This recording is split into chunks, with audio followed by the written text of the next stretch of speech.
আসসালামু আলাইকুম বাচ্চা কাচ্চারা, কি অবস্থা সকলের? কেমন আছো তোমরা সবাই? আশা করি তোমরা সকলেই অনেক অনেক ভালো আছো। আমাদের বিজ্ঞান হচ্ছে যে মোটামুটি একটু কঠিন সাবজেক্টের মধ্যে পড়ে, যেটা আমরা হয়তোবা অনেকেই ভয় করি এবং অনেকে আছে বিজ্ঞানে ক্লাস মিস করে। সো আমাদের সামনেই কিন্তু হাফ ইয়ারলি এক্সাম, তাই না? সামনে আমাদের হাফ ইয়ারলি এক্সাম, এবং এই হাফ ইয়ারলি এক্সামে আমাদের যেন কোনোভাবে যেন আমাদের এ প্লাস মিস না হয়, এই জন্য বিজ্ঞানের টপ যে বোর্ড ছিল, তোমার মনে করো বাংলাদেশের যে টপ বোর্ডগুলো আছে, এই বোর্ডে কিন্তু যে এক্সামগুলো একসময় জেএসসি পরীক্ষা হইতো, ওই এক্সাম বা ওই বোর্ডে যে প্রশ্নগুলো এসেছিল, প্লাস বাংলাদেশের যে টপ স্কুলগুলো আছে, ওই টপ স্কুলগুলোর সবগুলো এমসিকিউ বা একদম আসার মতো যে এমসিকিউগুলো আছে, ওই এমসিকিউগুলো নিয়ে আমি এসেছি তোমাদের সামনে, যেন হচ্ছে যে তোমাদের সবগুলো প্রবলেম সলভ হয়ে যায়। চ্যাপ্টার 1 এবং 2 এই দুইটা কিন্তু এমসিকিউ এর জন্য বেস্ট ইম্পর্টেন্ট। এই দুইটার থেকে কমপক্ষে হলো 5টার থেকে 7টা বা 10টার কাছাকাছি এমসিকিউ থাকেই, ঠিক আছে? সো এই দুইটা চ্যাপ্টারকে অনেক ভালোভাবে আমাদেরকে ডিফাইন করতে হবে, যেন আমরা হচ্ছে যে আমাদের কোনো ধরনের নৈবেত্তিক এখান থেকে বাদ না যায়, এবং আমরা যেন একটা নৈবেত্তিক এই চ্যাপ্টার থেকে ভুল না করি, আমরা সেটাই ট্রাই করব। ঠিক আছে? আমরা আজকে ক্লাসের প্রথম যে এমসিকিউটা আছে, আমরা এই প্রথম এমসিকিউটা স্টার্ট করি। সো প্রথমটা সব থেকে ইম্পর্টেন্ট, এবং তোমাদের বইয়ের প্রথম অধ্যায়ের প্রথম যে পেজটা আছে ওইখানে এই এমসিকিউটা দেয়া আছে, যে প্রাণীর শ্রেণীবিন্যাসের সর্বশেষ, প্রাণীর শ্রেণীবিন্যাস যে আছে, ওই শ্রেণীবিন্যাসের সর্বশেষ যে ধাপটা আছে, সে ধাপটা কোনটা? আমরা জানি প্রাণীর শ্রেণীবিন্যাসের মোটামুটি যে 7টা ধাপ আছে, তার মধ্যে কিংডম থেকে শুরু হয়, তাই না? সো আমাদের কিংডম থেকে শুরু হয়, 1 নম্বরে কিংডম থেকে শুরু হয়, বা তোমার কি হচ্ছে রাজ্য থেকে শুরু হয়। 1 নম্বরে রাজ্য থেকে শুরু হয়, তারপরে 2, 3, 4, আমি যদি সব লিখে দিই তাহলে তো আমার অ্যান্সারটা বলেই দেওয়া হয়ে যাবে, তাই না? সো এই জন্য আমি লিখতেছি না। সো 4, 5, 6 এবং 7 নম্বরে হয়তো বা একটা সবার শেষের শ্রেণীবিন্যাসের সর্বশেষ ধাপটা কোনটা, এখানে হয়তো বা বলা আছে যে সর্বশেষ ধাপটা কোনটা হতে পারে। তো আমি 1 নম্বরটা লিখে দিলাম, তার মানে এই কিংডম বা তোমার হচ্ছে যে রাজ্য তো হবে না, আর রাজ্য এখানে যদিও নাই। সো এখানে 4টা অপশন দেওয়া আছে। ফার্স্ট হচ্ছে যে গোত্র। সো গোত্র কি হতে পারে? গোত্র কি হতে পারে? ঠিক আছে, আমি জানি না, আমি তো আসলে বলবো না, তাই না? সো দ্বিতীয়টা হচ্ছে যে তোমার গণ, তারপর তৃতীয়টা হচ্ছে যে পর্ব, ঠিক আছে, এবং লাস্টেরটা হচ্ছে প্রজাতি, স্পেসিয়াস বা প্রজাতি। সো আমাদের শুরু হয়েছে কোথা থেকে? শুরু হয়েছে কিংডম থেকে, এবং শেষটা হবে কোথায় সেটা অবশ্যই তোমরা জানো। অ্যান্সার হবে কোনটা? অ্যান্সার হচ্ছে যে ডি, রাইট, যে প্রজাতি। আমাদের কিংডম থেকে শুরু হয় অ্যান্ড স্পেসিয়াস বা প্রজাতিতে শেষ হয়। তার মানে আমাদের ফার্স্টারটা কি ছিল? আমাদের ফার্স্টারটা হচ্ছে কিংডম বা তোমার হচ্ছে যে কিংডম বা রাজ্য, এবং শেষ হয়েছে আমাদের কোথায় এসে? আমাদের শেষ হয়েছে প্রজাতিতে এসে। তার মানে আমাদের কারেক্ট অ্যান্সার কোনটা? আমাদের কারেক্ট অ্যান্সার অবশ্যই দ্য অ্যান্সার নাম্বার ইজ 5। আমাদের অ্যান্সার নাম্বার কোথায়? আমাদের অ্যান্সার নাম্বার হচ্ছে 5, যেটা হচ্ছে প্রজাতি। সো আমরা দেখতেছি ক্লাসে আরো অনেক ভাইয়া, শুধুমাত্র আমার স্টুডেন্টরাও শেয়ার করতেছে না, তোমার এর সাথে সাথে আমাদের অনেক টিচারও আছে যারা হচ্ছে যে অনেক ভালো মতো ক্লাস করতেছে। দেখো তোমরা যদি লক্ষ্য করো তাহলে দেখবা আমাদের আবু বক্কর ভাইয়ার থেকে শুরু করে অনেক ভাইয়াই ক্লাস দেখতেছে, ঠিক আছে? সো অবশ্যই এটা আমাদের এই ক্লাসটা শুধুমাত্র কিসের জন্য? আমাদের ক্লাস 8-এর জন্য ইম্পর্টেন্ট তেমন না, আমাদের টিচাররাও কিন্তু ক্লাসের মধ্যে আছে, ঠিক আছে? তোমাদের প্রতিটা অ্যান্সার আমাদের টিচাররা অ্যানালাইসিস করতেছে। সো আই হোপ তোমরা হচ্ছে যে ফার্স্ট অফ অল যেটা বলছিলাম, যে ক্লাসটা ভালো মতো করে শেয়ার করো এবং মনোযোগ দিয়ে ক্লাস করো, ঠিক আছে? সো প্রথমটা আমাদের হয়ে গেছে। এখন চলে আসো আমাদের দ্বিতীয়টা। আমাদের দ্বিতীয় অ্যান্সার কোশ্চেনটাই কি বলা হয়েছে? যে শ্রেণী বিন্যাসের জনককে। এখানে তো আমি তোমাদের কোনো হিন্টস দিতে পারবো না, তাই না? আর এটা কিন্তু অনেক ইম্পর্টেন্ট। দেখো, এটা ঢাকা বোর্ড যখন জেএসসি পরীক্ষা ছিল, জেএসসি পরীক্ষা কিন্তু এখন মনে হয় নাই, তাই না? সো জেএসসি যখন পরীক্ষা ছিল তখন কিন্তু এটা ঢাকা বোর্ডে আসছিল। তোমাদের যে অ্যান্সার, যে প্রশ্নগুলা মূলত এই ইয়াতে আমার স্লাইডে নেওয়া আছে, এগুলো কিন্তু টপ স্কুল এবং টপ বোর্ডের তোমার হচ্ছে কোশ্চেনগুলো নেওয়া। তার মানে এইখান থেকে এমসিকিউ আসার চান্স 100-এর মধ্যে 95%, আর 5% আরিফ ভাইয়ার পকেটে, ঠিক আছে? সো এই যে আমাদের 95% যে চান্সেস আছে, আমরা এই চান্সেস কোনো মতোই ছাড়তে চাই না, কারণ এটা আমাদের অনেক ইম্পর্টেন্ট। আর যেহেতু আমাদের ভালো মতো করে ভালো মার্ক পাইতে হবে, সেহেতু আমাদের কি করতে হবে? সেহেতু আমাদের ভালো মতো করে মনোযোগ দিয়ে প্রতিটা এমসিকিউ সলভ করতে হবে। আর মনে রাখো যে আরিফ ভাইয়া তোমাদের জন্য সাজিয়েছে একদম বেস্ট এমসিকিউ, যেগুলো সেগুলোই। ওকে, সো দেখো শ্রেণীবিন্যাসের জনককে। সো আমরা জানি যে শ্রেণীবিন্যাসের জনককে অ্যারিস্টটল, কে? ম্যান্ডেলা, যদিও এটা ম্যান্ডেল হবে না, ম্যান্ডেলা হবে। তারপর জন রে, আমার তো মনে হয় না। সো লাস্টে একজন মানুষের বেঁচে আছে, সেটা কে? সেটা হচ্ছে যে ক্যারোলাস লিনিয়াস। সো ক্যারোলাস লিনিয়াসকে কি বলা হয়? শ্রেণীবিন্যাসের জনক বলা হয়। কাকে শ্রেণীবিন্যাসের জনক বলা হয়? ক্যারোলাস লিনিয়াসকে বলা হয়। সো তার মানে আমাদের এটা কারেক্ট অ্যান্সার কি হবে? কারেক্ট অ্যান্সার হচ্ছে ক্যারোলাস লিনিয়াস। আর মনে রাখতে হবে যে এটা কিন্তু মাস্ট ইম্পর্টেন্ট একটা। সো আমাদেরকে কি করতে হবে? এই জিনিসটা মনে রাখতে হবে। এবং যাদের ভুল হয়েছে কোনো সমস্যা নাই, আমার ক্লাসে ভুল হলে কিন্তু কোনো সমস্যা নেই, তাই না? কিন্তু ভুল যদি পরীক্ষার খাতায় হয় তাহলে তো সমস্যা। এইখানে ভুল হলে তোমাদের ভালো, এইখানে যদি ভুল হয় তাহলে তোমরা ওই ভুলটা থেকে শিক্ষা নিতে পারবা। কিন্তু পরীক্ষার খাতায় ভুল করলে তো ময়ে ময়ে হয়ে যাবে, বুঝছো? তো পরীক্ষার খাতায় কিন্তু ভুল করা যাবে না, ঠিক আছে? তো চলো এর পরবর্তীটা দেখি। এর পরবর্তীটা একটু কঠিন টাইপের, ঠিক আছে? এটা ভেবেচিন্তে অ্যান্সার দিতে হবে। সেটা হচ্ছে হাইড্রা। হাইড্রা হাইড্রা কোন পর্বের প্রাণী? সো এখানে 4টা পর্ব দেওয়া আছে। 1 নাম্বার কি বলা আছে? 1 নাম্বার বলা হচ্ছে যে এটা পরিফেরা পর্বের প্রাণী। সো আমরা জানি পরিফেরা পর্বের বৈশিষ্ট্যগুলো কি কি। সো এইখানে আমাদের 4টা জিনিস আছে। আমাদের মানুষের যে আমাদের অ্যানিমিলিয়া যে পর্বটা আছে ওইখানে তোমার হচ্ছে যে 9টা কি আছে, 9টা শ্রেণী আছে। ওই শ্রেণীগুলোর মধ্যে এখানে 4টা দেয়া আছে। তার মধ্যে হচ্ছে যে পরিফেরা, নেমাটোডা, নিডারিয়া আর হচ্ছে যে অ্যানিলিডা, ঠিক আছে? হাইড্রা কোন পর্বের প্রাণী? হাইড্রা কোন পর্বের প্রাণী? এখানে এরকম করে তোমাকে অ্যান্সারটা দেওয়া আছে। এখন তুমি বলো যে হাইড্রা আসলে কোন পর্বের প্রাণী। সো হাইড্রার কিন্তু এক্সেপশনাল কিছু বৈশিষ্ট্য আছে। হাইড্রার কিন্তু এক্সেপশনাল কিছু বৈশিষ্ট্য আছে। যেমন হাইড্রার যখন কোনো একটা জিনিস বা হাইড্রার শরীরে যখন কোনো একটা জিনিস কেটে যায় তখন সেইখান থেকে আরও একটা জিনিসের জন্ম হয়, আরও একটা নতুন পরজীবীর জন্ম হয়। সো এই রকমটা কিন্তু কার মোটামুটি হচ্ছে যে বৈশিষ্ট্য? এরকমটা বৈশিষ্ট্য কার? এই রকমটা বৈশিষ্ট্য আছে নিডারিয়ার। এরকমটা কার বৈশিষ্ট্য আছে? নিডারিয়ার বৈশিষ্ট্য আছে। এবং এরা অনেকটা পরজীবীর মতো থাকতে পছন্দ করে এবং তার সাথে সাথে আরো কিছু বৈশিষ্ট্য আছে। তো আমরা সবসময় কি করব? আমরা সবসময় বৈশিষ্ট্যের উপর নির্ভর করে পর্বটাকে সিলেক্ট করার চেষ্টা করব। তার মানে আমাদের হাইড্রা যেটা আছে এটার বৈশিষ্ট্য যতগুলো আছে সবগুলো নিডারিয়ার সঙ্গে একদম ওতপ্রোতভাবে জড়িত থাকে। এই জন্য আমরা বলতে পারি যে আমাদের হাইড্রা যেটা আছে সেটা কোন পর্বের প্রাণী? নিডারিয়া পর্বের প্রাণী, ঠিক আছে? হাইড্রা কোন পর্বের প্রাণী? নিডারিয়া পর্বের প্রাণী। সো আমরা এরকম করে আগে বৈশিষ্ট্যগুলো দেখব এবং প্রতিটা পর্ব যখন তোমাদের বইয়ে লেখা আছে ওই পর্বের সাথে দেখবা ওইখানে সুন্দর করে উদাহরণ দেয়া আছে। সো আমাদেরকে কি করতে হবে? ওই উদাহরণগুলো ভালো মতো করে দেখতে হবে।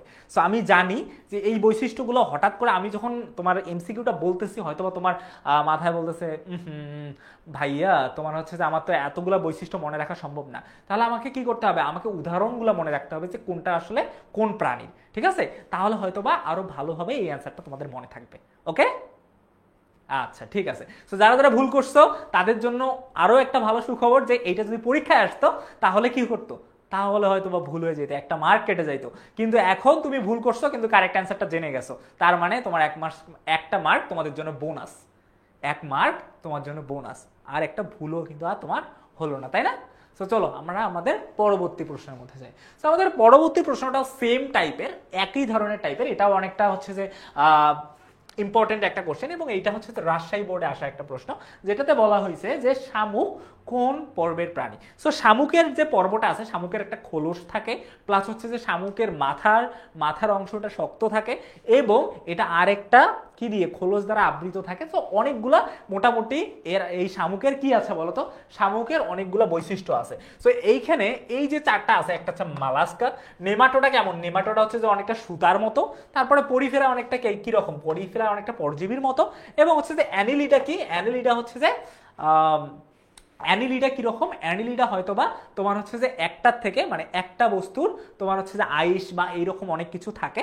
সো ওইটা হচ্ছে যে অ্যানিলিডার মতো থাকতে পারে। সো এইখানে কি আছে?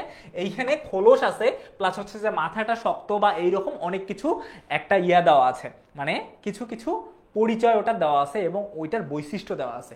সো আমরা জানি যে শামুকে যেহেতু প্রথম কথা হচ্ছে যে এটা খোলস আছে বা একটা কি আছে তোমার হচ্ছে যে উপরে একটা প্রাচীর আছে। সো এইটা দেখলেই আমরা বলতে পারি যে এটা মালাস্কা।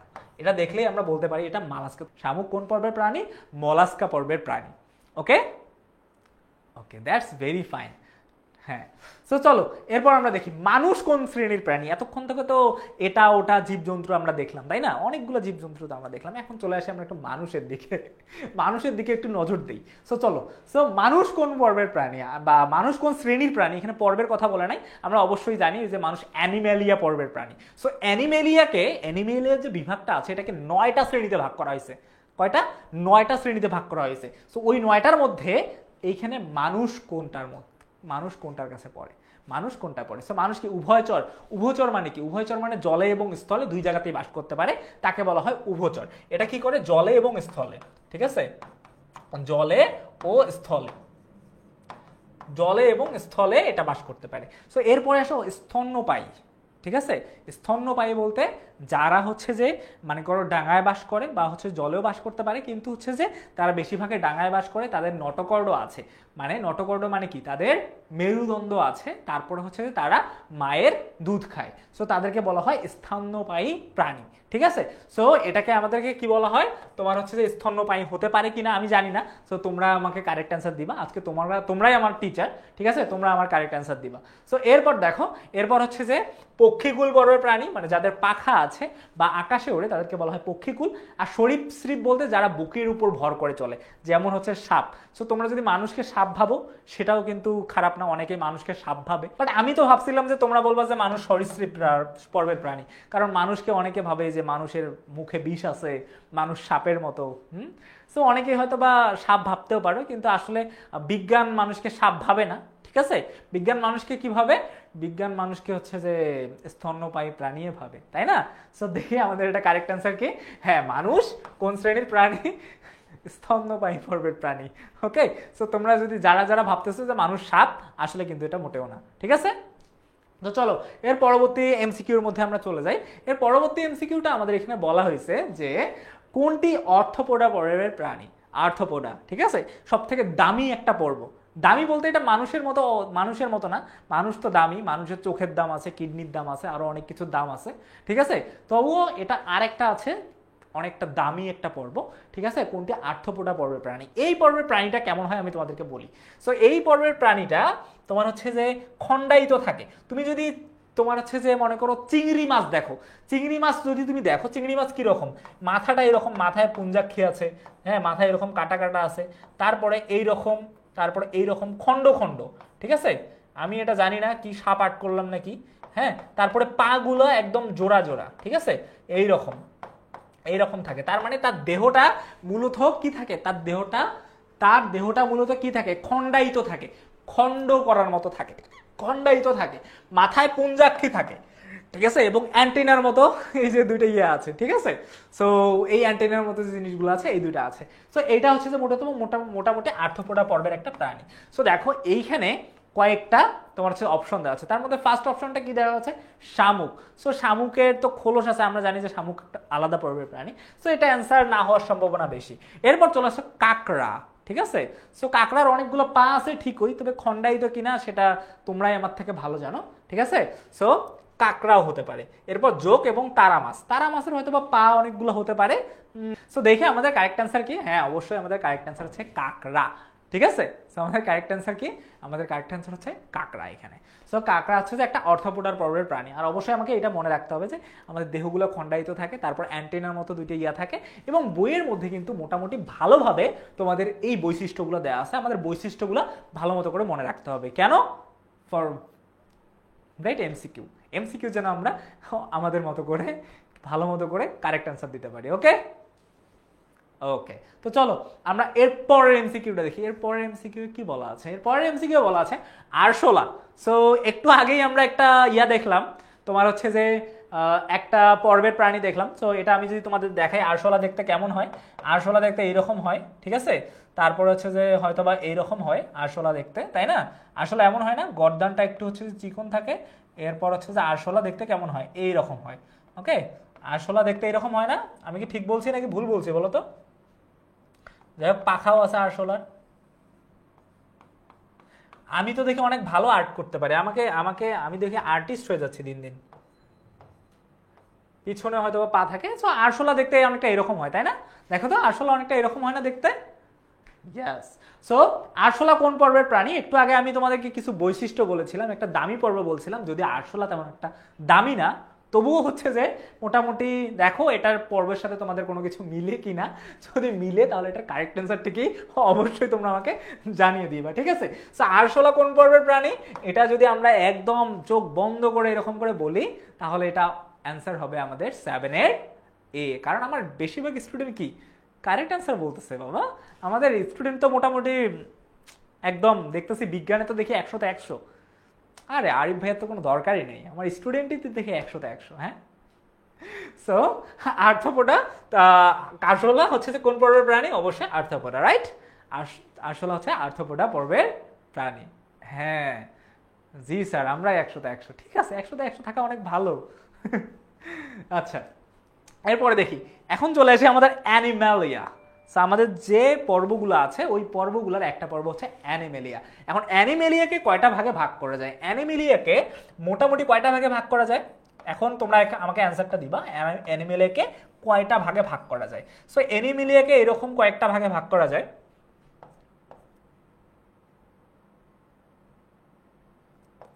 সো অ্যানিমেলিয়াকে এরকম করে কয়টা ভাগে ভাগ করা যায়। সো আমরা জানি মোটামুটি অ্যানিমেলিয়ার জগৎগুলো আছে যে পরিফেরার থেকে শুরু হয় এবং কর্ডাটার মধ্যে শেষ হয়, ঠিক আছে? সো এর মাঝখানে অনেকগুলো থাকে। সো আমি যদি বলে দিলাম তাহলে কারেক্ট অ্যান্সারটা হয়ে গেল, তাই না? আচ্ছা, সো পরিফেরা, তারপর হচ্ছে যে নিডারিয়া, প্লাটিহেলমিনথিস, নেমাটোডা, অ্যানেলিডা, তারপর হচ্ছে আর্থ্রোপোডা, মালাস্কা, একাইনোডার্মাটা, এগুলো মনে করো অনেক ধরনের হচ্ছে যে আসলে পর্ব আছে। সো তার মধ্যে সর্বপ্রথমটা কি? সর্বপ্রথমটা এবং সর্বশেষটা কি? সর্বশেষটা ছিল আমাদের কর্ডাটা। এই কর্ডাটাকে আমাদের আবার কয় ভাগে ভাগ করা যায়? কর্ডাটাকে আবার 3টা ভাগে ভাগ করে, তাই না? সো এইখানে যে আমাদের ভাগগুলো আছে তোমাদের বইয়ের মধ্যে দেখবা, তোমাদের বইয়ে অনেক সুন্দর করে দেয়া আছে, দেখবা একটা চিত্র দেওয়া আছে। ওই চিত্র, তোমাদের বই কিন্তু আমি তোমাদের থেকেও বেশি পড়ছি, হ্যাঁ? সো তোমাদের ওই যে বইয়ের যে চিত্রটা আছে ওই চিত্রের মধ্যে এরকম 9টা দেওয়া আছে, 3টা দেওয়া আছে, এবং এই 3টার থেকে আবার এরকম করে 5টা দেওয়া আছে। সো এই জিনিসগুলো তোমাদেরকে ভালো মতো করে মনে রাখতে হবে যে কোনটা কতটা ভাগে ভাগ করা হয়েছে, কারণ এটা কিন্তু অনেক কনফিউজিং একটা প্রশ্ন। দেখো, একটা, হ্যাঁ, তারপরে 2টা, 3টা, 4টা, 5টা, 6টা, 7টা, 8টা, 9টা, ঠিক আছে? একদম তোমাদের হচ্ছে যে অ্যানিমেলিয়া থেকে শুরু হয়, কর্ডাটা এসে শেষ হয়, ঠিক আছে? মোট 9টা, ঠিক আছে? এর মাঝখানে তো আরো অনেক কিছু আছেই। ওকে, মোট কয়টা? মোট হচ্ছে যে 9টা। সো বেশিরভাগ স্টুডেন্টই কারেক্ট অ্যান্সার দিয়েছো আমাদের, যে হচ্ছে যে আমাদের 9টা, বাট কিছু স্টুডেন্ট আছে 7টা, যারা হচ্ছে যে কিংডম থেকে প্রজাতি পর্যন্ত হয়তো বা বলতেছো, তাই না? কিংডম থেকে অনেকে হয়তো বা প্রজাতি পর্যন্ত বলতেছো। ভুল করছো, কোনো সমস্যা নেই, ভুল হতেই পারে, হ্যাঁ, তাই না? মানুষ মাত্রই ভুল, তাই না? সো আমরা এইখানে ভুল করতেছি, কিন্তু খাতায় ভুল করা যাবে না, পরীক্ষার খাতায়, এই খাতায় না, পরীক্ষার খাতায় ভুল করা যাবে না, ঠিক আছে? সো আমাদের এটা কারেক্ট অ্যান্সার কি? কারেক্ট অ্যান্সার অবশ্যই 9টা। আমাদের এটা কারেক্ট অ্যান্সার হচ্ছে যে আমাদের 9টা, কারণ আমরা হচ্ছে যে অ্যানিমেলিয়া জগৎকে 9টি পর্বে ভাগ করা যায়। ওকে, আচ্ছা, তো চলো আমরা এর পরবর্তী এমসিকিউটা দিই। এর পরবর্তী যেটা আছে সেটাকে বলা হয়েছে কর্ডাটা কয়টি উপপর্বে বিভক্ত করা যায়। কর্ডাটাকে আমি একটু আগে কিন্তু তোমাদের কিছু দেখাইছিলাম, কিন্তু একটা দেখাইছিলাম, ঠিক আছে? সো লাস্টে একটা কর্ডাটা ছিল, এরপর কিছু কিছু কিছু কিছু কিন্তু আমি দেখিয়েছি। দেখেও একটু তোমরা না দেখার ভান করো, না দেখার ভান করে তোমরা একটু আমাকে কারেক্ট অ্যান্সারটা দিয়ে দাও। কর্ডাটাকে কয়টি উপপর্বে ভাগ করা যায়? আমরা জানি অ্যানিমেলিয়ার মধ্যে কয়টা পর্ব থাকে? 9টা। 9টা আমরা দিয়েছিলাম এখানে। তারপরে কর্ডাটাকে আবার কয়টা, মানে কিছু কিছু, আচ্ছা আমি তো এটা কারেক্ট অ্যান্সার দিব না, তোমরা কারেক্ট অ্যান্সারটা বলো যে কর্ডাটাকে কয়টা উপপর্ব। এখন পর্ব তো অলরেডি ভাগ হয়ে গেছে, এখন বলো উপপর্বটাকে কয়টা ভাগে ভাগ করা যায়, ঠিক আছে? সো এইখানে দেখো অপশন দেওয়া আছে 2টা, 3টা, 4টা, 5টা। কোনটা কারেক্ট? সো দেখো, কর্ডাটাকে মোটামুটি 3টা উপপর্বে ভাগ করা হয়। কি কি? তোমার হচ্ছে যে ইউরোকর্ডাটা, তারপর হচ্ছে যে স্যাফোলোকর্ডাটা, আর একটা হচ্ছে ভার্টিব্রাটা, তাই না? এরপরেও আবার তোমার হচ্ছে যে কিছু শ্রেণীও আছে, 7টা অথবা 8টার মতো শ্রেণী আছে। সো ওই শ্রেণীগুলো আমরা দেখবো যে কর্ডাটাকে কয়টি উপপর্বে ভাগ করা হয়। আই থিঙ্ক আমাদের উপপর্বে এখানে কয়টা আছে, আই থিঙ্ক আমরা সকলেই জানি, তাই না? আচ্ছা, তো চলো আমরা একটু দেখি কয়টা কয়টি উপপর্বে ভাগ করা হয়। 3টি উপপর্বে ভাগ করা হয়, ঠিক আছে? সো আমরা পড়লাম না একটু আগে যে সরীসৃপ, মানে সরীসৃপ শ্রেণীর প্রাণীরা। এখানে একটা মাল্টিপল চয়েস প্রশ্ন আছে, মাল্টিপল চয়েস একটা প্রশ্ন আছে। সো মাল্টিপল চয়েস প্রশ্নগুলো যদি আমরা একটু দেখি এটা কিরকম। সো এখন প্রথমে এখানে 3টা অপশন দেওয়া আছে, 1 নাম্বার দেওয়া আছে, 2 নাম্বার দেওয়া আছে এবং 3 নাম্বার দেওয়া আছে। সো এই 3টার মধ্যে যে কোনো একটাও কারেক্ট হইতে পারে, দুইটাও কারেক্ট, যে কোনো একটাও কারেক্ট হইতে পারে, দুইটাও কারেক্ট হইতে পারে, যে কোনো কিছু কারেক্ট হইতে পারে। সো সরীসৃপ সর্বে তোমার হচ্ছে যে শ্রেণীর প্রাণী বলতে কি বুঝে? সরীসৃপ বলতে যাদের রক্ত শীতল, যাদের রক্ত কি শীতল বা ঠান্ডা প্রকৃতির তোমার হচ্ছে রক্ত, এবং হচ্ছে যে ওদের কাজ কি, ওরা বুকের উপর ভর করে, মানুষ কি বুকের উপর ভর করে চলে? হ্যাঁ, চলে না, যদিও অনেক কিছু ডান্স টান্স করে বুকের উপর ভর করে, ঠিক আছে, তো ওগুলো আলাদা জিনিস, ওগুলো আলাদা পর্বের মানুষ। সো যারা মনে করো তোমার হচ্ছে যে বুকের উপর ভর করে চলাচল করে, তাদেরকে সাধারণত কি বলা হয়, সরীসৃপ পর্বের প্রাণী। এবং এদের কি থাকে, আইস থাকে, আইস মানে মাছ দেখো না তুমি, আইস থাকে, মাছ যদিও সরীসৃপ না, তবে এদের আইস থাকে। যেমন তুমি সাপ ধরতে পারো, তারপরে হচ্ছে যে অন্যান্য কিছু এরকম সাপ, গুই সাপ, কুমির, এগুলো হচ্ছে যে সরীসৃপ পর্বের প্রাণী। ওকে, সো দেখো এখানে তিনটা অপশন আছে, এই তিনটার মধ্যে কোনটা কারেক্ট। সো দেখো 1 নাম্বার আগে দেখবা, তুমি আগে এই ক্ষেত্রে তুমি আগে এগুলো অ্যান্সার দেখবা না, প্রথমে তুমি কি করবা, প্রথমে হচ্ছে যে তুমি এই তিনটা দেখবা। তো দেখবা উষ্ণ রক্ত বিশিষ্ট, কারণ এটা কিন্তু উষ্ণ রক্ত বিশিষ্ট না, এটা কিন্তু শীতল রক্ত বিশিষ্ট, তার মানে 1 নাম্বার এটা হবে না। সো 2 নাম্বার বলছে বুকে ভর করে চলে যায়, হ্যাঁ কিছু কিছু মানুষ বাদে বাদে সরীসৃপ আসলে বুকে ভর করেই চলে। সো এটা কিন্তু কারেক্ট যে বুকে ভর করে সে চলতেছে। এবং ত্বক কি শুষ্ক, এদের ত্বক কি একদম শুষ্ক বা একদম খোসাযুক্ত, এবং তোমার হচ্ছে যে আইস যুক্ত, এবং আইসের মতো কিছু জিনিসও থাকে। আইস বলতে কি রকম, যদি আমরা সাপের শরীর দেখি এরকম দেখবা, এরকম এরকম করে আইসের মতো, এরকম করে আইসের মতো, একটু কেমন কেমন, হ্যাঁ।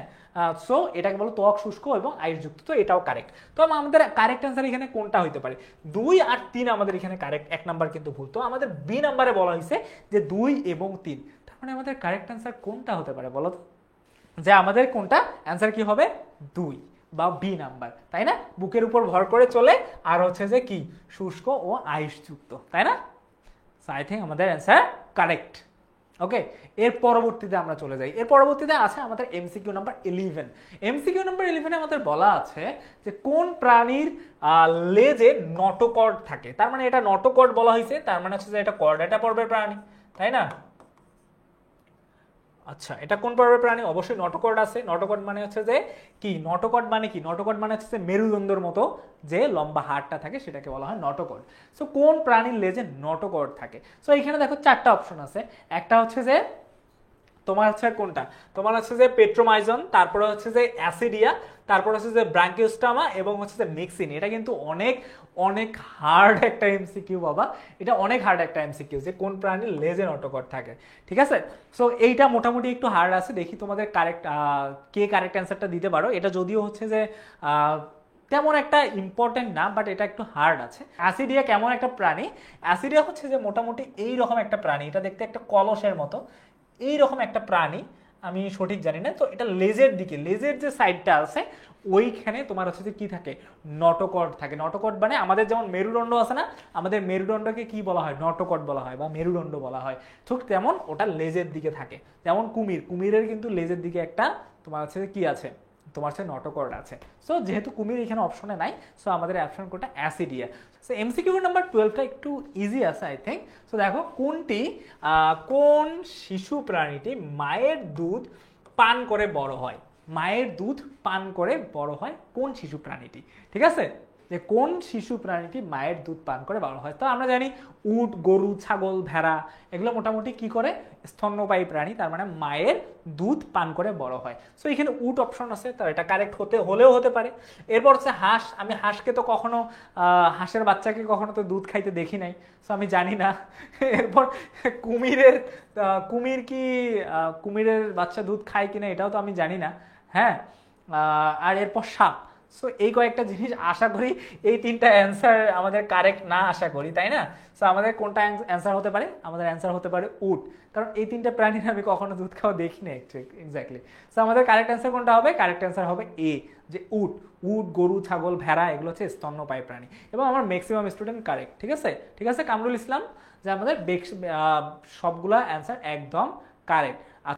ওকে, দ্যাটস ফাইন। সো আমাদের হচ্ছে যে এই অ্যান্সারটা কোনটা হচ্ছে, আমাদের অ্যান্সার হচ্ছে যে এটার ক্ষেত্রে উট। আমাদের পরবর্তী এমসিকিউ সেটা হচ্ছে যে তোমার হচ্ছে যে দেহ লোম দ্বারা আবৃত কোন শ্রেণীর প্রাণীর, মানে কোন শ্রেণীর প্রাণীর দেহে লোম থাকে, লোম থাকে, ঠিক আছে।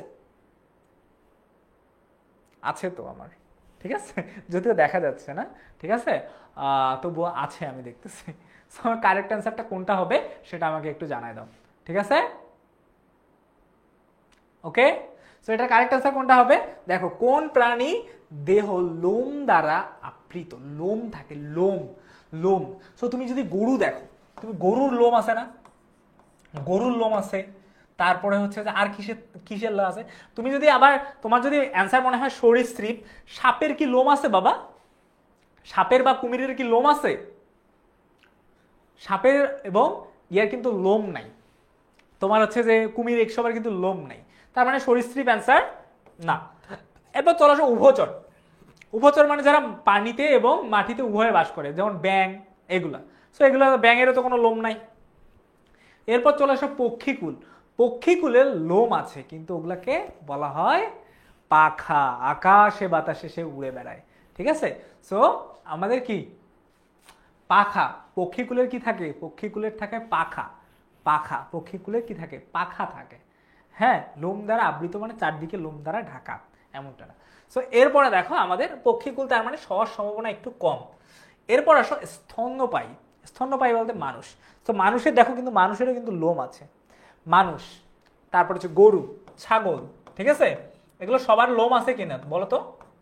তুমি কখনো শুনছো যে পাখির লোম? কখনো শুনছো যে ইস পাখিটার লোমে আঘাত লাগছে? কিন্তু তোমার লোমটা যদি এরকম করে টানো দেখো বাবা, রাইট। সো দেখো মানুষ, গরু, ছাগল, গরু দেখো লোম আছে, বলো না এই ছাগলের লোমের মধ্যে সমস্যা হয়েছে, তার মানে কোনটা অ্যান্সার আমাদের হতে পারে বলো তো? আমাদের অ্যান্সার তাহলে কোনটা হতে পারে? তোমার আমি জানি এটা অনেকের হচ্ছে যে মনে হচ্ছে যে সি, আর অনেকের মনে হচ্ছে ডি। সো এইখানে যেহেতু বলা আছে কার দেহ লোম দ্বারা আবৃত, আবৃত মানে কার দেহের মধ্যে মোটামুটি লোম থাকে। সো এই দুইটা অপশন হতে পারে। সো এই দুইটার মধ্যে পক্ষীকুল, তুমি কখনো দেখো না যে পাখির লোম, এই কথা কিন্তু কখনো কেউ বলে না, কিন্তু সবাই বলে মানুষের লোম পুড়ে গেছে বা গরুটার লোম সব পুড়ে গেছে। সো এটার অ্যান্সারটা কি হতে পারে? এটার অ্যান্সারটা কি হতে পারে? তো চলো আমরা সব কিছুর অবসান ঘটিয়ে আমরা আমাদের অ্যান্সারটা দেখে নেই। গরু, ছাগল, হাঁস, মুরগি, উটের মতো যে আমাদের অ্যান্সারটা হচ্ছে স্তন্যপায়ী। কারণ যারা স্তন্যপায়ী, যারা মনে করো তোমার হচ্ছে কি করে, তোমার হচ্ছে যে যারা তোমার হচ্ছে পায়ের উপর ভর করে চলে, তারপর হচ্ছে যারা মনে করো মায়ের দুধ খায়, তারপর হচ্ছে যাদের কারেন্ট শক করে তাদেরকে সাধারণত বলা হয়, বা যাদের শরীর দিয়ে বিদ্যুৎ পরিবহন করে তাদেরকে বলা হয় স্তন্যপায়ী, এবং তাদের শরীরে লোম থাকে, মানুষের শরীরে লোম থাকে, ঠিক আছে। তারপরে হচ্ছে যে তোমার গরু, ছাগল, উট এগুলোর শরীরেও কি থাকে? লোম থাকে। তো আমার কারেক্ট অ্যান্সার কোনটা হতে পারে বলো তো? সো কারেক্ট অ্যান্সার ইজ স্তন্যপায়ী। সো এরপর আমরা চলে যাই, কুমিরের চারটি পায়ে কয়টি করে আঙুল থাকে? তোমাদের বইয়ের একদম যে কুমিরের যে সরীসৃপ যেটা আছে, ওই সরীসৃপ পর্বে এটা সুন্দর করে দেওয়া আছে যে কুমিরের চারটি পায়ে কয়টি আঙুল থাকে। সো এই অ্যান্সারটা তোমরা আমাকে একটু দিয়ে দাও যে এটার অ্যান্সারটা কি হতে পারে। সো এটা দেখো 1 নাম্বার 3টি। সো মানুষের কয়টা আঙুল থাকে? মানুষের মোটামুটি 5টা আঙুল থাকে, তাই না? মানুষের আঙুল কিরকম? মানুষের এই যে 5টা আঙুল, তো এরকম করে, হ্যাঁ এটা মনে করো মানুষের হাত। বাট কুমিরের ক্ষেত্রে মানুষের মতো হাত হতেও পারে, নাও হতে পারে। সো কয়টা আঙুল থাকে? এটা বেসিক্যালি আমি কুমিরের হাতে আঁকছি। সো কোনটা হচ্ছে যে কারেক্ট অ্যান্সার তোমরা আমাকে হচ্ছে যে একটু দিয়ে দিও, ঠিক আছে, যে এটার কারেক্ট অ্যান্সারটা কোনটা হতে পারে। তো দেখো কুমিরের 4টি পায়ে, মানে কুমিরের 4টা পা, মানুষের কয়টা পা? মানুষের তো 2টা পা 2টা হাত, তাই না? কুমিরের কয়টা পা? কুমিরের 4টা পা। সো কয়টা আঙুল থাকে? সো এটার কারেক্ট অ্যান্সারটা তোমরা অবশ্যই আমাকে দিয়ে দিবা। সো আমি জানি যে এটা কয়টা অ্যান্সার থাকবে। সো এটা 5টা আঙ্গুলে থাকে কুমিরের। কুমিরও মানুষের হাতের মতোই বা মানুষের পায়ের মতোই, তো সেম অ্যাজ, যদিও সে একটু হেলে দুলে চলে, ঠিক আছে। সো চলে হেলে দুলে, তবুও তার অ্যান্সারটা কি হবে?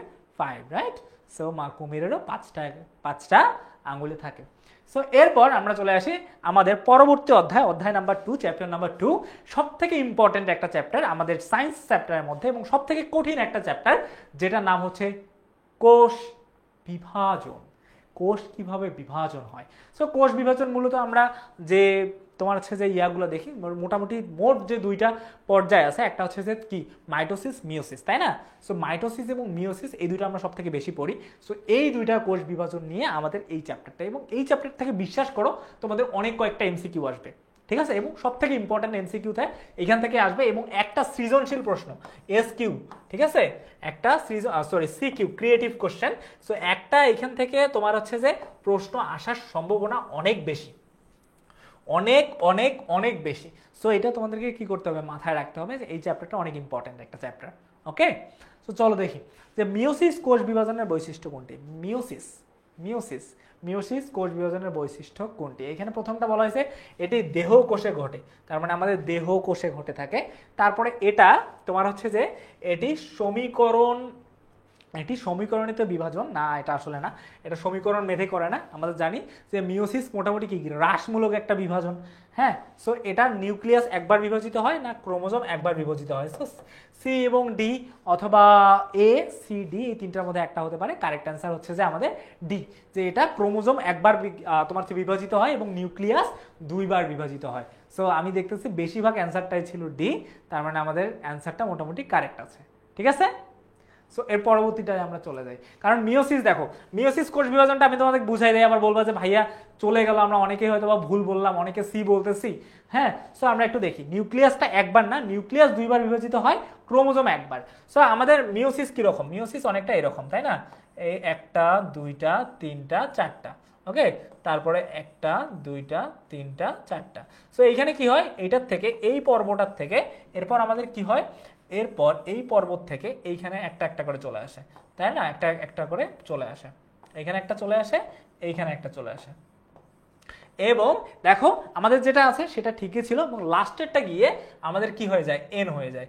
তার মানে আমাদের যে ক্রোমাটিডগুলো আছে, এই ক্রোমাটিডগুলো তোমার হচ্ছে যে মোটামুটি তোমার হচ্ছে যে ক্রোমোজোমগুলো একবার বিভাজিত হয়, কিন্তু নিউক্লিয়াস একটার থেকে দুইটা হয়ে যাবে, নিউক্লিয়াস দুইবার বিভাজিত হয়ে যাবে। সো এটার ক্ষেত্রেও সেম, এটার ক্ষেত্রেও আমাদের সেম এইরকমই কাজ হয়। সো আমি যেহেতু আমাদের আজকে সময় কম, সো আমি এরকম করে দেখতে পারবো না।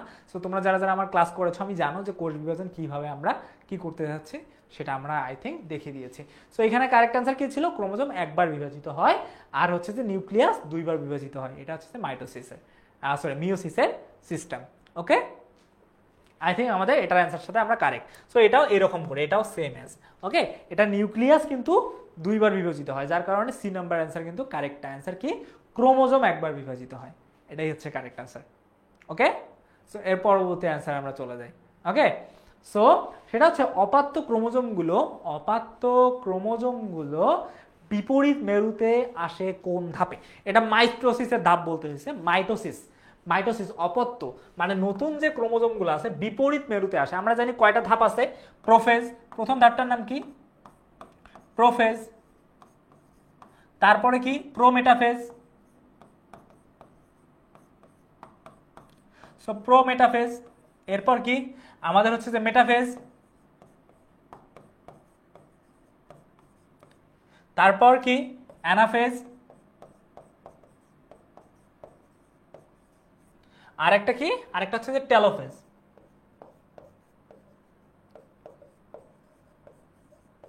আমাদের এই পাঁচটা, তার মধ্যে এইখানে অপত্য ক্রোমোজোমগুলো বিপরীত মেরুতে আসে বা একদম বিপরীত দিকে চলে যায়।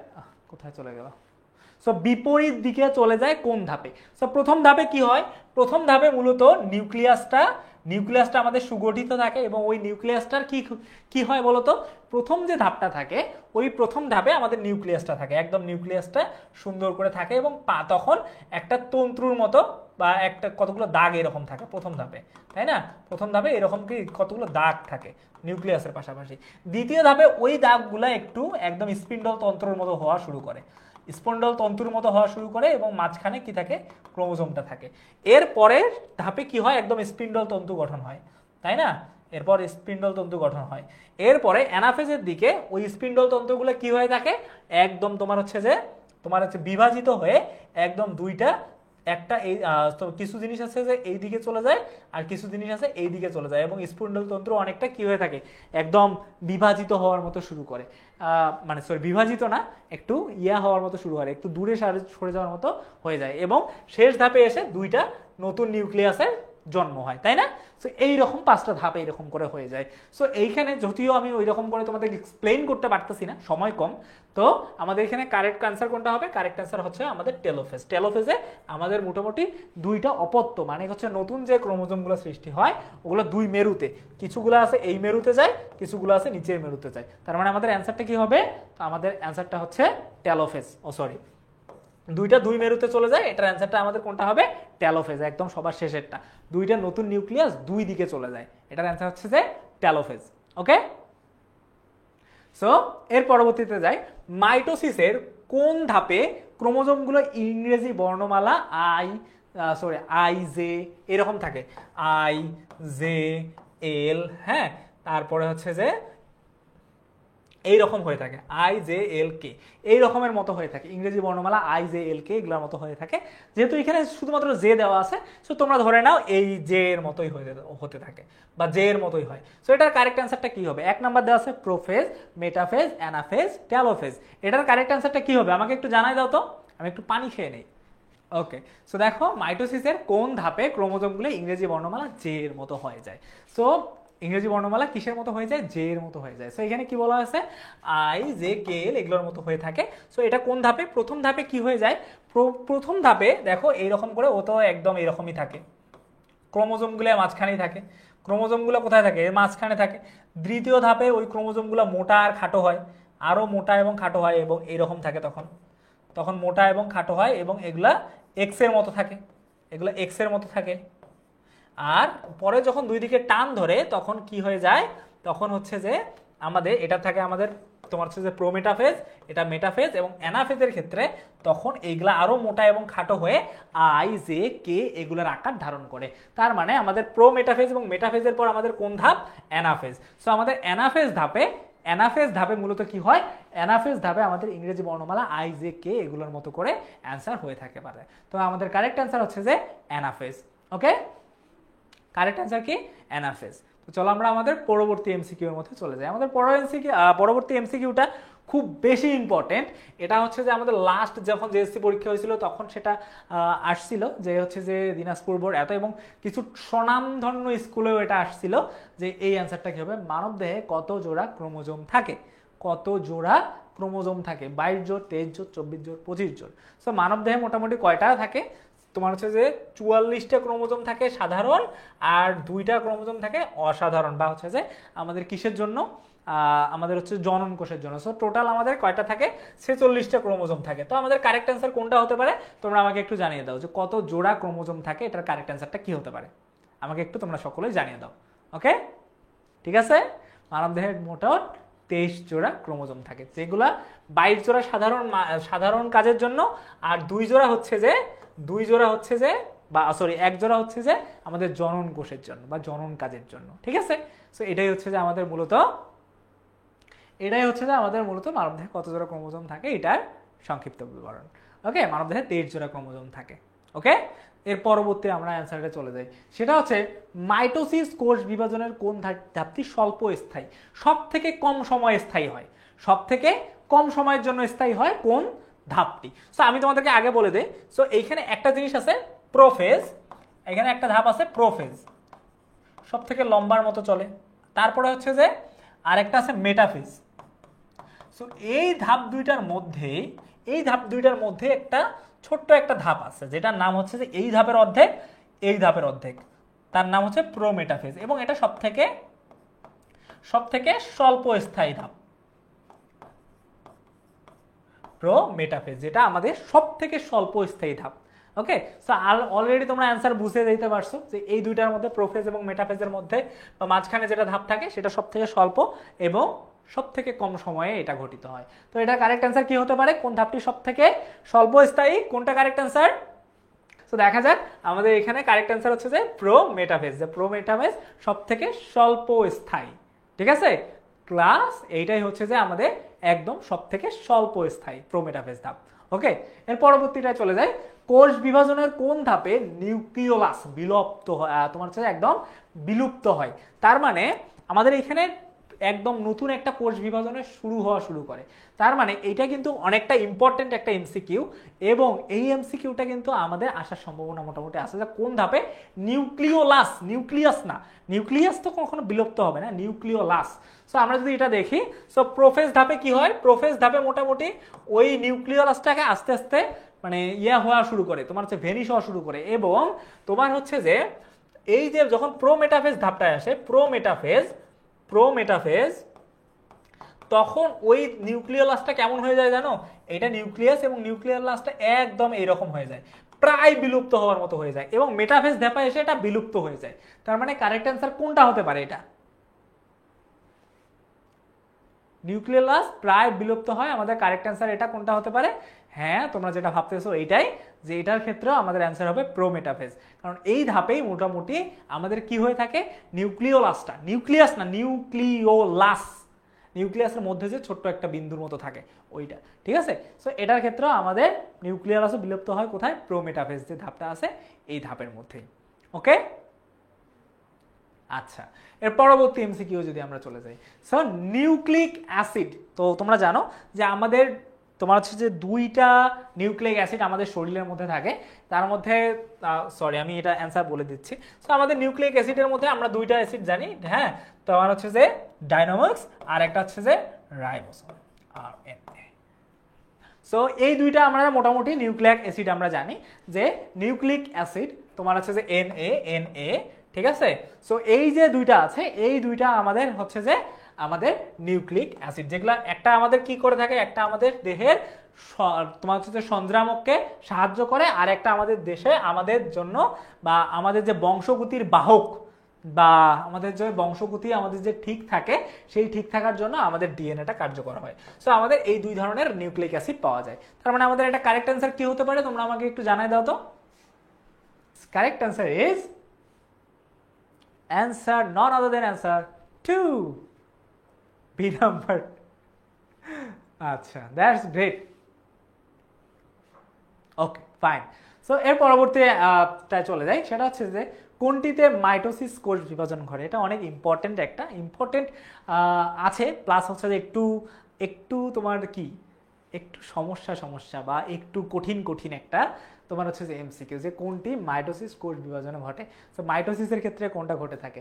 সো দেখো এখানে মাইটোসিসে কোনটা ঘটে থাকে, সাধারণত যে কোষ বিভাজন আমাদের কিছু হয় অনেক তাড়াতাড়ি, বা যেমন মানুষের কোষে, যেমন যদি আমরা মানুষের কোষের কথা বলি সেখানেও কিন্তু সাধারণত মাইটোসিস কোষ বিভাজন ঘটে থাকে, তাই না।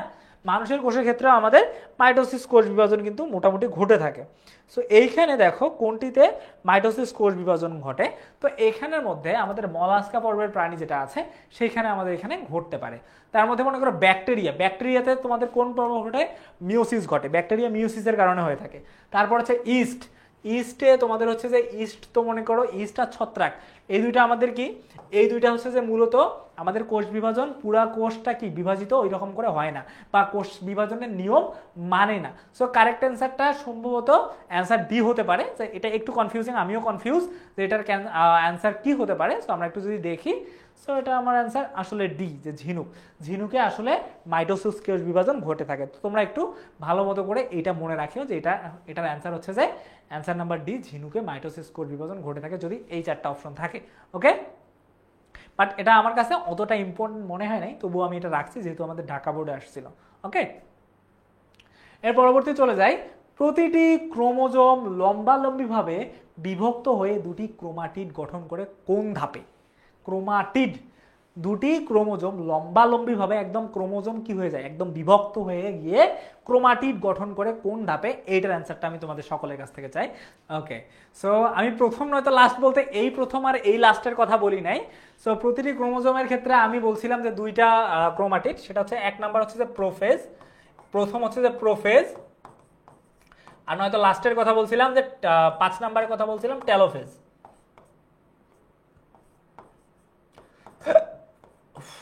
নয়তো আমি টেলোফেজ, এই দুইটার কথা বলছিলাম। সো তোমরা অনেকে হয়তো ভুলে অনেকটা অ্যান্সার দিয়েছো যে ক্রোমাটিড গঠন করে, প্রথম ধাপেই কিন্তু আমাদের ক্রোমাটিডটা গঠন হয়, প্রথম ধাপেই আমাদের ক্রোমাটিডটা মোটামুটি গঠন হয়। সো এটার কারেক্ট অ্যান্সারটা কি হতে পারে, অ্যান্সার নাম্বার সি। যারা হয়তো বা এ অথবা ডি ভাবছিল কিন্তু এটা না, আমি এইভাবে প্রথম অথবা লাস্ট বলছিলাম। সো এটার কারেক্ট অ্যান্সার কোনটা, সি কারেক্ট অ্যান্সার, যে আমাদের প্রোফেজ ধাপে মোটামুটি ক্রোমাটিড গঠন করে। ক্রোমাটিড মানে কি, আমাদের এই যে ক্রোমাটিড তন্তুগুলো আছে যে ধাপে আমাদের প্রথম ধাপ, ওই ধাপেই মোটামুটি এই ক্রোমাটিডগুলা এইখানে গঠিত হয়ে থাকে, প্রথম ধাপেই ক্রোমাটিড গঠন হয়ে থাকে।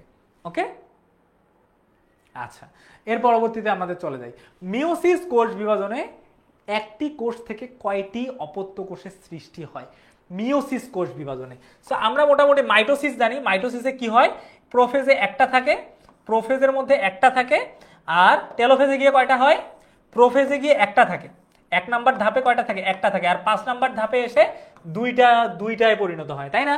আর মিওসিসের ক্ষেত্রে আমি যে তোমাদের দেখাইলাম যে একটা কোষ থেকে একটার থেকে মোটামুটি কয়টায় পরিণত হয়, একটার থেকে কয়টায় পরিণত হয়, একটার থেকে প্রথমে 2n থাকে, তারপর হচ্ছে যে 4টা n n n n। সেটা আমি একটু ভালো করে দিয়ে দেই, সো মাইটোসিসের ক্ষেত্রে কি হয়, মাইটোসিসের ক্ষেত্রে কয়টা পরিণত, মাইটোসিসের ক্ষেত্রে দুইটা হয়, একটা থেকে দুইটা হয়, কিন্তু মিওসিসের ক্ষেত্রে কয়টা হয়, মিওসিসের ক্ষেত্রে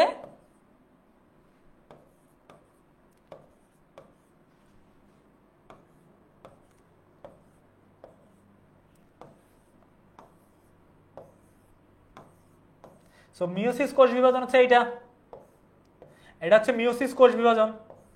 সো মিওসিস কোষ বিভাজনে একটার থেকে কয়টা পরিণত হইলো বলো তো, একটার থেকে কয়টা পরিণত হইলো, একটার থেকে কয়টা পরিণত হইছে, একটার থেকে চারটায় পরিণত হইছে। তার মানে কারেক্ট অ্যান্সার কি হবে, কারেক্ট অ্যান্সার কি হবে, কারেক্ট অ্যান্সার হবে চারটি। ঠিক আছে, এটা এরকম করে। সো মাইটোসিসে একটায় দুইটা পরিণত হয়, আর মিওসিসে একটায় চারটা পরিণত হয়। ঠিক আছে, ওকে। এর পরবর্তীটা আমরা দেখি, মাইটোসিস সাইটোপ্লাজমে বিভাজনকে কি বলে। এটা একদম দুইটা অ্যান্সার হতে পারে, একটা হচ্ছে যে ক্যারিকাইনেসিস না তো সাইটোকাইনেসিস, কোনটা হয়। সে মাইটোসিসে সাইটোপ্লাজমের বিভাজনকে কি বলে, মাইটোসিসে সাইটোপ্লাজমের বিভাজনকে কি বলা হয়। এটা কিন্তু একটা 1 মার্কের প্রশ্ন, 1 মার্কের প্রশ্ন, 1 মার্কের প্রশ্নও থাকতে পারে এটা, যে তোমার হচ্ছে যে সাইটোসিসে আমাদের মাইটোসিসে সাইটোপ্লাজমের, আমাদের যে সাইটোপ্লাজম আছে ওই সাইটোপ্লাজমের বিভাজনকে কি বলা হয়, বিভাজনকে কি বলা হয়। যখন বিভাজন হয় তখন সেটাকে কি বলে, সাইটোকাইনেসিস, তখন সেটাকে বলা হয় সাইটোকাইনেসিস বলা হয়। এটা একদম তোমাদের ডাইরেক্ট মুখস্থ করার মতো একটা কোশ্চেন ছিল। ঠিক আছে, সেটাকে সাধারণত কি বলা হয়, সেটাকে বলা হয় সাইটোকাইনেসিস। এটাই ছিল আমাদের কারেক্ট অ্যান্সার। ওকে, চলো আমরা এর পরবর্তীটায় চলে যাই। ওকে, দ্যাটস গ্রেট। সো এরপর আমরা পরবর্তীতে চলে যাই, মাইটোসিস কোষ বিভাজনে কতটি পর্যায়ে হয়, বা তোমার হচ্ছে যে মাইটোসিস কোষ বিভাজন কয়টি পর্যায়ে হয়ে থাকে। সো আমরা জানি প্রথম পর্যায়ে কি, প্রোফেজ। সো আমি প্রথম পর্যায়টা বলে দিলাম, প্রোফেজ। এরকম কয়টা ধাপ হয় বলো তো, এর পরের ধাপ কি, এর পরের ধাপ কি, এর পরের ধাপ কয়টা থাকে বলো। সো আমাদের মাইটোসিস কোষ বিভাজন কয়টি পর্যায়ে সম্পূর্ণ হয়, correct answer is number D, আমাদের 5টা। আচ্ছা, এটা ভুল দেওয়া আছে হয়তো বা, ঠিক আছে। সো মাইটোসিস বিভাজনে কয়টি ধাপ আছে, সো আমাদের 5টা, এর কারেক্ট অ্যান্সার হচ্ছে 5টা। ঠিক আছে, so we are got with our correct answer. So এর পরবর্তীতে আমরা চলে যাই, উদ্দীপকের চিত্রটি, এই যে আমরা চিত্রটা দেখতে পাচ্ছি, এই যে চিত্রটা দেখতে পাচ্ছি, উদ্দীপকের চিত্রটি মাইটোসিসের কোষ বিভাজনের কোনটি। প্রায় দুইটা, দেখো দুইটা কোষ কিন্তু অলরেডি তৈরি হয়ে গেছে, তার মানে প্রোফেজ, প্রোমেটাফেজ, তারপর হচ্ছে মেটাফেজ, এই দুইটা তো হতে পারে না, হয়তো অ্যানাফেজ হবে নয়তো টেলোফেজ হবে, কোনটা হবে বলো। ওকে, সো তোমরা জানো যে এটা দুইটা কোষ যেহেতু সৃষ্টি হয়ে গেছে, তার মানে সবার শেষের ধাপ যেটা, তো সবার শেষের ধাপ কি, সবার শেষের ধাপ হচ্ছে যে আমাদের টেলোফেজ, সবার শেষের ধাপ হচ্ছে যে টেলোফেজ। সো আমাদের, তো এরপর চলে আসা আমাদের পরবর্তী এমসিকিউ, নিউক্লিয়াসের বিভাজন। সো নিউক্লিয়াসের বিভাজনটাকে কি বলা হয়। সো প্রথম পর্যায়ে শুরু হয়, নিউক্লিয়াসের বিভাজন প্রথম পর্যায়ে শুরু হয়, নাকি হচ্ছে যে এটাকে ক্যারিওকাইনেসিসের মাধ্যমে হয়, নাকি সাইটোকাইনেসিসের মাধ্যমে হয়। সো অবশ্যই ক্যারিওকাইনেসিস অথবা সাইটোকাইনেসিস, দুইটার মধ্যে যে কোনো একটা হবে, দুইটা তো হতে পারে না। আর প্রথম পর্যায় থেকে এটা শুরু হয় সেটা আমরা জানি, প্রোফেজ থেকেই শুরু হয়, তো ক্যারিওকাইনেসিস অথবা সাইটোকাইনেসিস, এটার কারেক্ট অ্যান্সার কোনটা হবে। আমরা যখন মাইটোসিসের যখন বিভাজন শুরু হয়, মাইটোসিসের যখন সাইটোপ্লাজমে যদি শুরু হয়, নিউক্লিয়াসে যদি শুরু হয়, সাইটোপ্লাজম বা নিউক্লিয়াসের বাইরে যখন শুরু হয় তখন সেটাকে আমরা বলি সাইটোকাইনেসিস, আর যখন নিউক্লিয়াসের বিভাজন শুরু হয় তখন আমরা সেটাকে কি বলি, সেটাকে বলি ক্যারিওকাইনেসিস। সো যেহেতু এটাকে নিউক্লিয়াসের কথা বলা আছে, তার মানে আমাদের অ্যান্সার কোনটা হবে, যেহেতু আমাদের নিউক্লিয়াসের কথা বলা আছে তার মানে এটা ক্যারিওকাইনেসিস হবে। আর যেহেতু প্রথম পর্যায়ে হয় তাহলে আমাদের 1 এবং 2, এই এ নাম্বারটা আমাদের কারেক্ট। আমি জানি আমার বেশিরভাগ স্টুডেন্ট কারেক্ট অ্যান্সার দিয়েছো, দ্যাটস ভেরি গুড, যে তোমাদের সাথে আমাদের বিরে আছে, যে আমাদের কারেক্ট অ্যান্সার কি এ নাম্বার, দ্যাটস ইট। প্রথম পর্যায়ে শুরু হয় এবং এটাকে ক্যারিওকাইনেসিস বলা হয়, আর যদি সেটা সাইটোপ্লাজমে হয় তখন সেটাকে সাইটোকাইনেসিস বলা হয়। ঠিক আছে, সো এর পরবর্তীতে আমরা চলে যাই, উদ্দীপকের চিত্রটি কোন বিভাজনকে নির্দেশ করে। উদ্দীপকের যে চিত্রটা আছে এটা কোন বিভাজনকে নির্দেশ করে। দেখো 2n থেকে 2n হয়েছে, এরপর আমাদের কি হয়, এরপর হচ্ছে 2n থেকে 2n হয়েছে, দেখো দুইটার থেকে দুইটাই হয়েছে, এর পরবর্তীতে ওইটার থেকে আবার পরবর্তীটা তোমাদের এখানে দেখানো হয় নাই, পরবর্তীটা হয়তো বা এরকম, আচ্ছা পরবর্তীটা হচ্ছে যে এরকম, আবার 2n থেকে আবার হচ্ছে যে 2n, এই 2n, আবার 2n, এই 2n। সো এরকম করে দুইটা n থেকে দুইটা nই হয়, বা একটা কোষ থেকে একটা কোষে দুইটা কোষ সবসময় তৈরি হয়, সেটাকে কি বলা হয়? একটা কোষ থেকে যদি দুইটা হয়, একটা কোষ থেকে যদি দুইটা হয় তখন সেটাকে কি বলা হয়? তখন সেটাকে বলা হয় মাইটোসিস, তাই না? একটা কোষ থেকে দেখো দুইটা যখন হবে, এই যে যেমন এটা কোষ থেকে আবার দুইটা হয়েছে, এই আবার একটা কোষ থেকে আবার দুইটা হয়েছে, এটা কি? এটা হচ্ছে যে মাইটোসিস। আর যদি একটা হইতো, শুধু এন হইতো, শুধু যদি এন হইতো, তখন সেটা আমরা বলতাম মিওসিস। তার মানে এটার কারেক্ট অ্যান্সার কোনটা? এটার কারেক্ট অ্যান্সার হচ্ছে যে মাইটোসিস। এটার কারেক্ট অ্যান্সার কোনটা? এটার কারেক্ট অ্যান্সার হচ্ছে যে মাইটোসিস, রাইট? কারণ দেখো, আমরা মাইটোসিস আর মিওসিসের মধ্যে আমরা যদি দেখি, এই যে দুইটা থেকে দুইটা হয়েছে, এতদূর পর্যন্ত আমাদের মিওসিসেও ঠিক আছে। এখন যদি আমাদের এইটা হয়, এই দুইটা এন থেকে ডাইরেক্ট আমাদের একটা করে এন হয়ে যায়, যদি একটা করে এন হইতো, তখন আমরা বলতাম যে এটা মিওসিস। তার মানে আমাদের এখানে কারেক্ট অ্যান্সার কোনটা হবে? আমাদের কারেক্ট অ্যান্সার অবশ্যই মাইটোসিস। ওকে, অ্যান্সার বি। তো এর পরবর্তীতে আমরা যদি চলে যাই, মাইটোসিসের ফলে আমাদের কি হয়? মাইটোসিসের ফলে সাধারণত কি হয়ে থাকে? মাইটোসিসের ফলে অনেক কিছু হয়ে থাকে, তার মধ্যে কিছু অ্যান্সার আছে। যেমন ক্রোমোজোমের সমতার রক্ষা হয়, যে হ্যাঁ, এটার ফলে আমাদের যে ক্রোমোজোমগুলো আছে এটা সমান থাকে, আমাদের দেহে যে ক্রোমোজোমগুলো আছে একদম সমান পরিমাণ থাকে। এরপর তোমার হচ্ছে যে জনন কোষ সৃষ্টি হয়। সো জনন কোষে কি এইটা হচ্ছে যে মাইটোসিসের ভূমিকা থাকে কিনা সেটা তোমরা ভালো মতো জানো। আর এরপর দেখো, জনন কোষের ক্ষেত্রে আমি তোমাদেরকে বলি, জনন কোষের ক্ষেত্রে আমি বললাম না, দেহে আমাদের 44+2, তার মানে টোটাল আমাদের 46 জোড়া। এই দুই জোড়া হয় মিওসিস, এই দুই জোড়া হয় মিওসিস, আর এই দুই জোড়া হয় মাইটোসিস।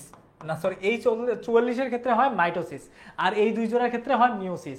সো এইখানে দেখো মাইটোসিসের ফলে সো জনন কোষ, আর এই যে দুইটা আছে এটা কিন্তু জনন কোষের ফলে। সো এইখানে দেখো তোমাদের যে অ্যান্সারগুলো আছে এখানের মধ্যে তোমার কাছে কোনটা কারেক্ট অ্যান্সার মনে হয় তোমরা আমাকে একটু জানাই দিবা, ঠিক আছে? সো আমরা অলরেডি বুঝতে পারছি যে জনন কোষের ক্ষেত্রে এটা যেহেতু মিওসিস হয়, তার মানে এটা 2 নাম্বারটা অলরেডি আমাদের বাদ। তার মানে 1 আর 3 আমাদের ক্ষেত্রে কারেক্ট। সো 1 আর 3 যদি কারেক্ট হয়, আমাদের কারেক্ট অ্যান্সার কোনটা বলো তো? আমাদের কারেক্ট অ্যান্সার হচ্ছে অ্যান্সার নাম্বার সি, 1 এবং 3। সেটা করে কি হয়?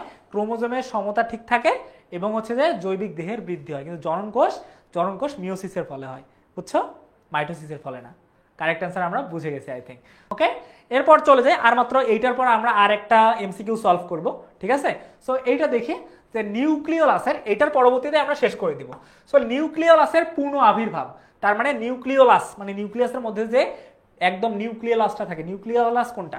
একটা নিউক্লিয়াস দেখতে কেমন হয়? একটা নিউক্লিয়াস দেখতে অনেকটা এমন হয়, সরি, একটা নিউক্লিয়াস দেখতে কেমন হয়? একটা নিউক্লিয়াস দেখতে অনেকটা এমন হয়, তাই না? একটা নিউক্লিয়াস দেখতে এমন হয়, এই যে এরকম। এবং এই নিউক্লিয়াসের মধ্যে একটা ছোট্ট একটা জিনিস থাকে, এটাকে বলা হয় নিউক্লিওলাস, এটাকে বলা হয় নিউক্লিওলাস। সো নিউক্লিওলাসের পূর্ণ আবির্ভাব, সো নিউক্লিওলাসের পূর্ণ আবির্ভাব মানে আবার আবির্ভাব হয়, তার মানে এটা কি হতে পারে? আবার মানে একদম হওয়া শুরু হয়, টেলোফেজে এসে তো একদম সম্পূর্ণটা সৃষ্টি হয়ে যায়, সম্পূর্ণ দুইটা হয়ে যায়। তার মানে এটার ক্ষেত্রে এই অ্যান্সারটা কি হতে পারে? সো পূর্ণ আবির্ভাব, আবির্ভাব মানে আসা শুরু হয়ে গেছে। সো কখন আবির্ভাব হয়? অবশ্যই টেলোফেজ ধাপে, একদম সবার যে শেষের ধাপটা আছে সেইখানে এসে একদম সম্পূর্ণটা আবার আবির্ভাব হয়ে যায়। তার মানে আমাদের অ্যান্সার কি ছিল? টেলোফেজ, একদম সবার শেষের যে ধাপটা আছে ওই ধাপে। ওকে, অনেকে বলতেছে ভাইয়া মেটাফেজ, ঠিক আছে? মেটাফেজ কিন্তু না, মেটাফেজে তো কেবলমাত্র শুরু হয়। ওকে, আচ্ছা। সো এর পরবর্তী আমাদের লাস্ট যে এমসিকিউটা, চলো আমরা আমাদের লাস্ট এমসিকিউটা সলভ করি। ওকে, সো লাস্ট এমসিকিউটার জন্য আমরা চলে যাই। সেটা হচ্ছে ক্রোমোজোমের সেন্ট্রোমিয়ার 2 ভাগে বিভক্ত হয়ে যায় কোন ধাপে? 2 ভাগে বিভক্ত হয়ে যায় কোন ধাপে? সো প্রথম ধাপে আমাদের তেমন কিছু হয় না। সো দ্বিতীয় ধাপে আমাদের কি হয়? সেন্ট্রোমিয়ার বিভক্ত হয়, মানে এই মাঝখানে ক্রোমোজোমের মাঝখানে যে সেন্ট্রোমিয়ারটা থাকে, এই মাঝখানে এই জিনিসটাকে বলা হয় সেন্ট্রোমিয়ার। সো এই সেন্ট্রোমিয়ারটাকে বিভক্ত হয়ে যায়, বা এই সেন্ট্রোমিয়ার কখন 2টা ভাগে ভাগ হয়ে যায়, ঠিক আছে? এখানে 4টা অপশন আছে, প্রোফেজ, মেটাফেজ। এই দুইটা তো হওয়ার সম্ভাবনা একদমই নাই। হ্যাঁ, তো হচ্ছে যে মেটাফেজও হওয়ার সম্ভাবনা নাই, কারণ মেটাফেজে শুধুমাত্র কি হয়? তখন মাত্র একদম 2 কোণায় টান ধরে যায়, একদম বিভক্ত হয়ে যায়, হয়তোবা লাস্টেরটা হলেও হতে পারে। তোমরা আই থিঙ্ক তোমরা ভালো জানো। সো তোমরা আমাদের হচ্ছে যে আমাকে বলে দাও যে কারেক্ট অ্যান্সারটা কি হতে পারে, ঠিক আছে? আচ্ছা, সো অলরেডি তোমরা জানো প্রোফেজ মেটাফেজ হবে না, তো প্রোফেজ প্রোমেটাফেজ হবে না। সো সি নাম্বার মেটাফেজের ক্ষেত্রেও এমনটা হয় না, মেটাফেজের ক্ষেত্রে দুই দিকে একটু সরিয়ে যাওয়ার চেষ্টা করে। আর হচ্ছে যে অ্যানাফেজ ধাপে তখন হয়তো বা এটার তোমার হচ্ছে যে হয়ে যায়। তার মানে আমাদের কারেক্ট অ্যান্সার ছিল ডি, অ্যানাফেজ ধাপ। সো আজকে এতটুকুই তোমাদের জন্য থাকুক, তোমরা সবাই ভালো থাকো, সুস্থ থাকো, দেখা হবে আমাদের পরবর্তী কোনো একটা ক্লাসে। আল্লাহ হাফেজ।